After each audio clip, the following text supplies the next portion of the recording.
Kehilangan orang yang disayangi, khususnya sosok bapak, merupakan pengalaman yang sangat berat dan sulit diterima oleh siapapun. Bagi seorang anak, bapak seringkali menjadi tempat bertanya, tempat mencari perlindungan, dan sumber kekuatan dalam kehidupan sehari-hari.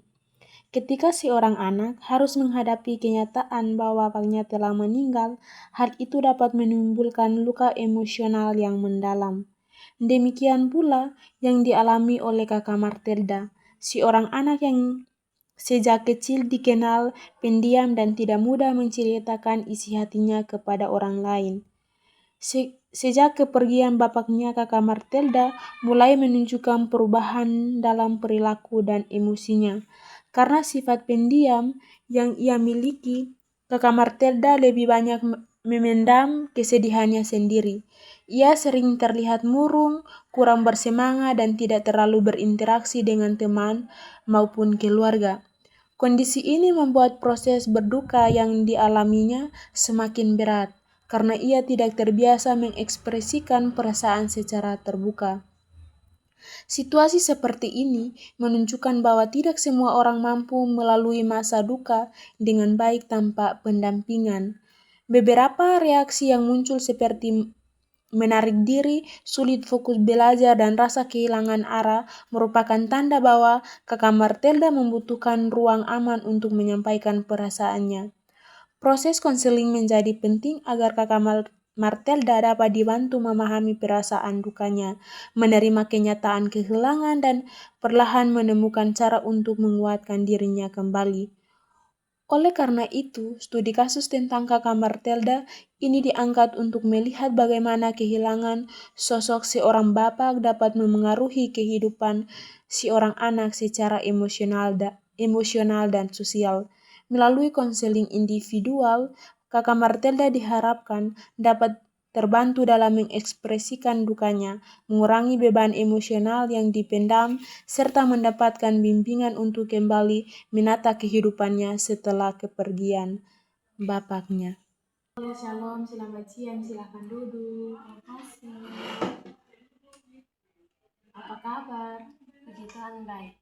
Amin. Tapi beta lihat kakak penguaca ini ada sakit begitu kan? Iya Kira-kira sih, kakak ada sakit apa ya? bukan sakit sih, kayak lebih pikiran sa. Kakak pikiran apa ya? Pikiran soal bapak, soalnya bapak baru-baru sa. Jarang kesini ketong gitu. Coba kakak cerita sedikit. Hanya kehilangan begitu tuh dia ngerasa kayak mana ya? Aduh, hidup rasa tuh hampa. Seketika tuh kayak dunia tuh kayak berhenti begitu. Entah gimana, kayak mau maju salah, mau mundur salah. Pokoknya semua serba sonde bisa. Kita turut berduka ya kakak. Memang kehilangan seseorang yang kita sayang itu sangat-sangat berat. Apalagi kita mengikhlaskan. Tapi mau bagaimana? Semuanya itu hanya takdir dari Tuhan. Iya ibu, begitu soalnya kalau untuk pribadi kayak masih susah buat melepaskan gitu.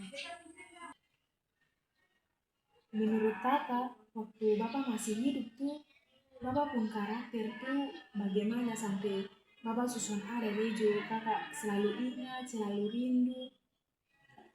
Bapak punya karakter, bapak tuh orangnya sangat perhatian. Dia hmm, uh,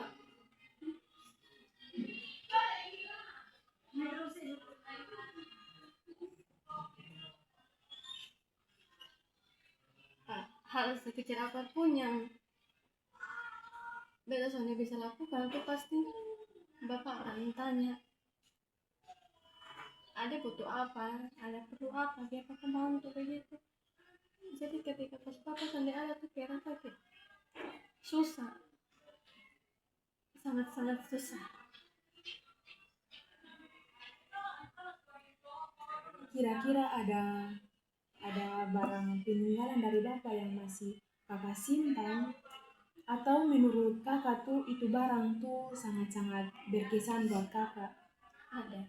Kira-kira kakak ada bawa kok? Ada ibu. Ini kamera ini. Kakak simpan saya di sini ya.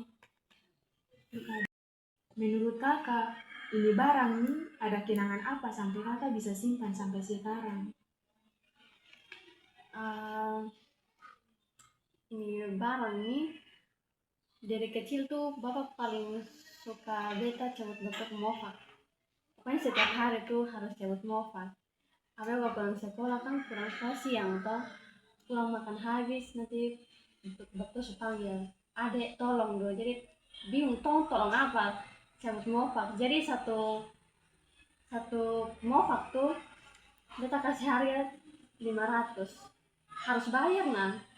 Kalau sampai bayar berarti beta sampai mau cabut beli mofak. Jadi sampai sekarang, sampai tahun lalu pas bapak meninggal tuh juga masih sering-sering suruh beta cabut mofak begitu. Oh iya kak, barang-barang yang beta ini suruh kakak bawa nih tujuannya bukan mau membuat kakak tambah sedih begitu kak, tetapi membantu kakak untuk menghargai kenangan dan perlahan untuk mengikhlaskan kakak begitu kak. Yang membuat kakak bertahan sejauh ini atau kuat sejauh ini nih apa ya? Eh, yang buat beta kuat sampai saat ini beta pun mama.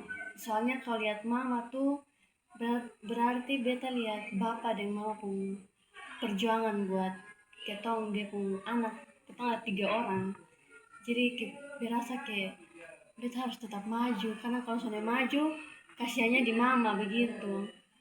Itu yang buat beta kuat sampai saat ini. Yang pertama itu pasti mama, yang kedua kakak dong.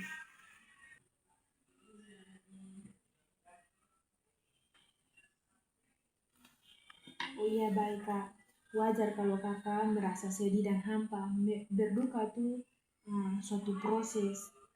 Kakak pelan-pelan saja izinkan diri kakak merasakan semuanya. Beta, beta yakin dan percaya kakak pasti akan kuat karena masih ada kakak, ada mama, dan semua keluarga yang selalu kuatkan kakak. Meski sekarang rasanya semuanya masih berat begitu. Iya, makasih banyak kakak. Memang untuk saat ini memang agak sedikit berat, tapi dengan kakak punya kata-kata juga buat beta punya satu komitmen untuk beta tetap maju, karena beta nih anak bungsu yang harus bisa begitu. Iya baik juga, makasih banyak juga kakak karena kakak sudah mempercayakan beta untuk kakak bisa dan menceritakan kakak pun bisa. Iya, baik. Terima kasih Ibu. Iya sama-sama kakak. Saya pamit pulang dulu Ibu. Iya hati-hati kakak. Terima kasih. Ya, Ibu.